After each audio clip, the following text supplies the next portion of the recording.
नाजरीन, उज़ैर बलोच पर तो सरेआम अरशद पप्पू के कत्ल का इल्ज़ाम है। तो हबीब जान का कहना था कि उज़ैर के बाप को मंशियात फरोशों ने मारा। उसका कल्चर था कि अपने बाप का बदला ले।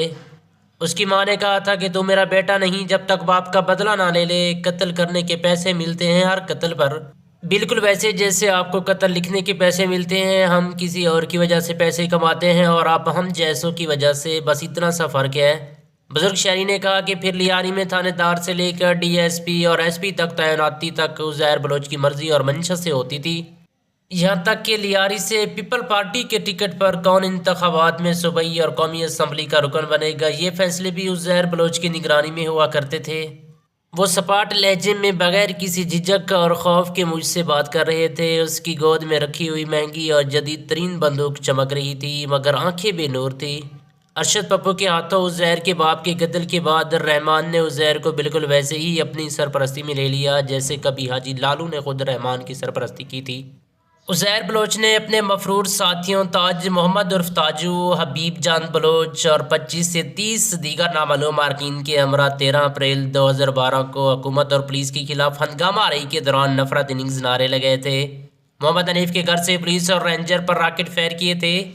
महकमा फिशरीज से मुझे 20 लाख रुपए माना और फरियाल तारपोर को 1 करोड़ रुपये भत्ता मिलता था।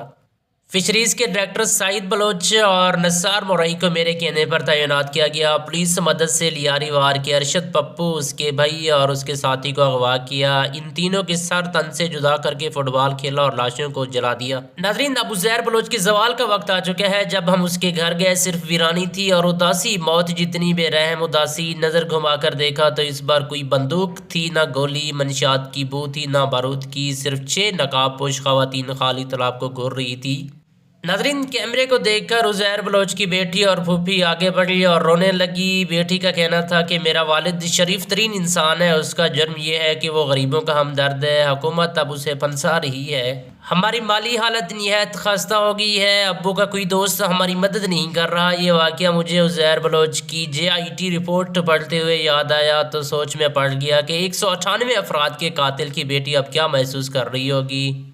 करोड़ों का भत्ता और अरबों की लूट मार करने वाला ख़ानदान 2 वक्त की रोटी पूरी करने के लिए किसके आगे हाथ फैला रहा होगा। उज़ैर बलोच की रस्सी दराज थी जो अब कट चुकी है। आज नहीं तो कल उसे अपने किए का हिसाब चुकाना है। जिस तरह लियारी की कच्ची या बरादरी को इबरत का निशान बनाया गया था, क्या कोई इस बात ज़मीर इंसान वो कर्बनाक मंजर भूल सकता है।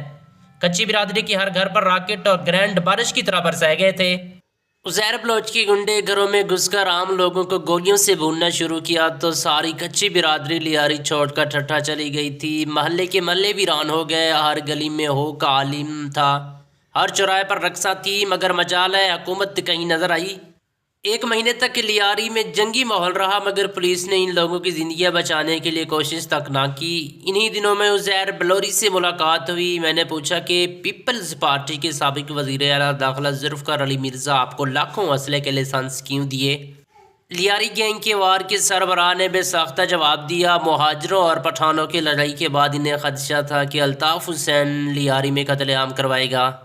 2011 में सियासी जमातों के कारिंदों ने कई पहाड़ी पर जो मौत का मंजर पेश किया था, उसकी नाज़ीर कराची की तारीख में ढूंढने से नहीं मिलती। बनारस के पुल पर जिस तरह आम शहरियों को बसों से उतार कर गोलियों से भुना गया, शायद ही कोई कराची वाला भूल पाया हो।